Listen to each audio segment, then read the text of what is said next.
18 bishii Julaay aynu ka soo gudnay ayay ahayd markii xubnaha golaha wakiilada ee Puntland ay xasaanadii si wadar uga laabteen xubnaha golaha wasiirada ee dawladda Puntland maalin Talaada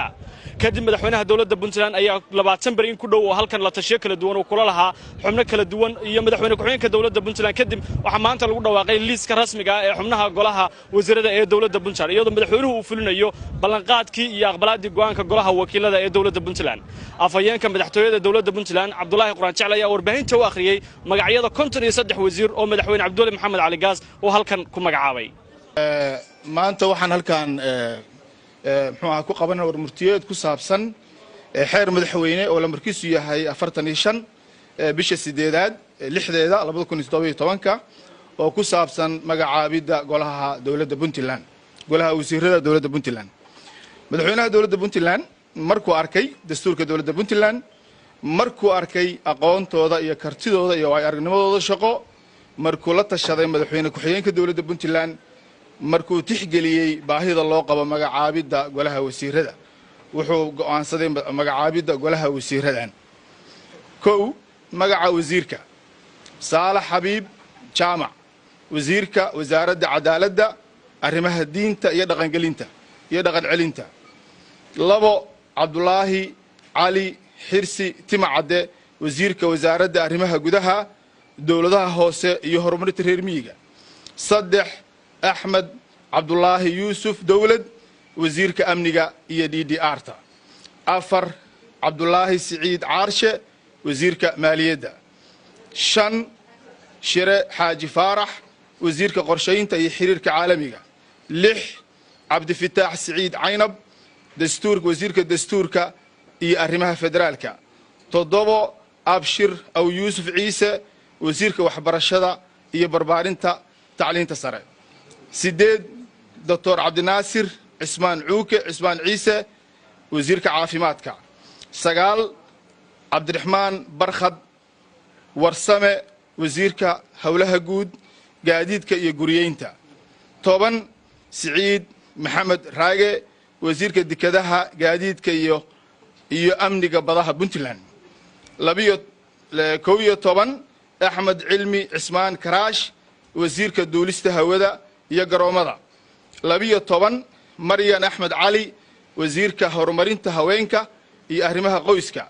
13 Cabdi Xirsi Cali Qarjab wasiirka warfaafinta boostada dhaqanka iyo isgaarsiinta 14 Cabdiwali Xirsi Cabdulle wasiirka ganacsiga iyo warshadaha 15 Cabdullaahi Sheekh Axmed wasiirka xanaanada xoolaha 16 Cabdinuur Cilmi Maxamuud wasiirka beeraha iyo waraabka Biinde 17 Dr. Cali Cabdullaahi Warsame wasiirka deegaanka duurjoogta iyo dalxiiska 18 wasiir Cabdirashiid Maxamed Xirsi wasiirka kalluumaysiga iyo khayraadka badda 18 Cabdikhadar Faarax Shaaciye wasiirka dib u dhiska maalgashiga iyo horumarinta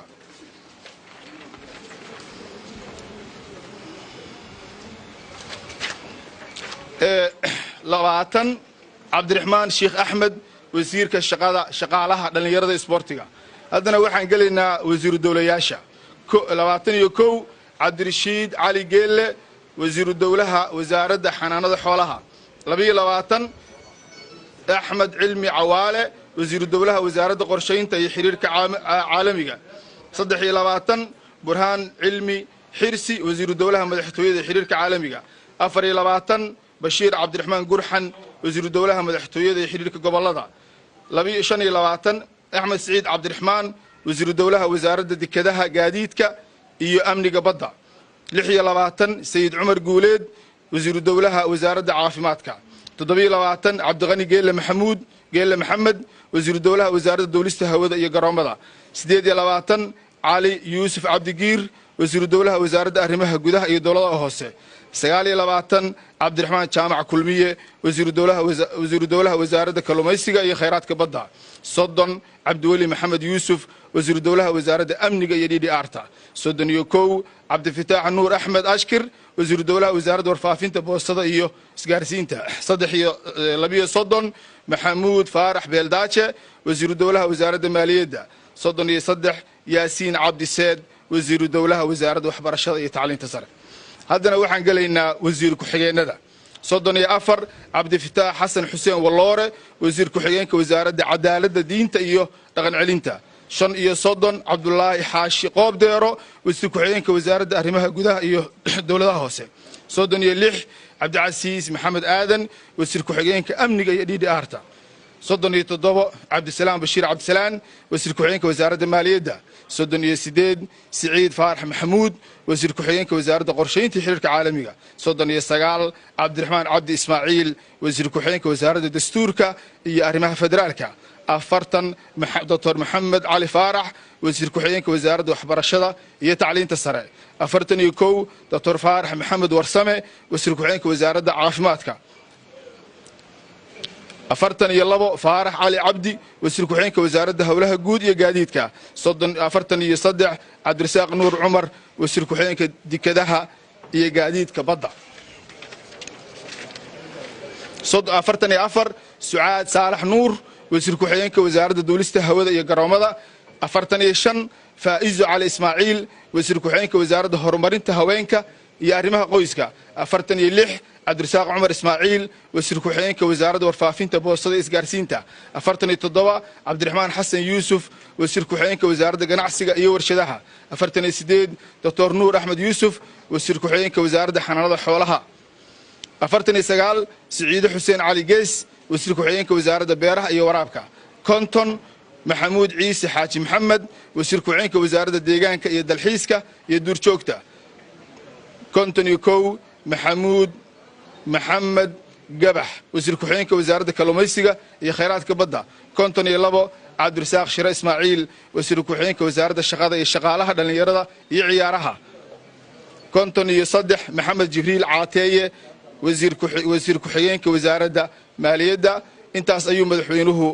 ku dhawaaqay waa 53 wasiir aad iyo aad baan u mahadsantihiin liiskan la shaaciyay ee uu ku dhawaaqay afayeenka madaxtooyada ee dawladda Puntland waxa uu isugu jira xubno golaha wasiirada hore ugu jiray oo boosaskoodii sii adkaysay iyo xubno waayay oo isku shaandhayntu siyaabo kala duwan ay geysay magacaabida ayaa la sugayay maalmihii la soo dhaafay waxaana la filayaa wasiirada cusub in la dhaariyo kadibna ay la wareegaan xafiisyadooda faarax cabdulqaadir maxamed Puntland TV aqalka madaxtooyada Puntland Garowe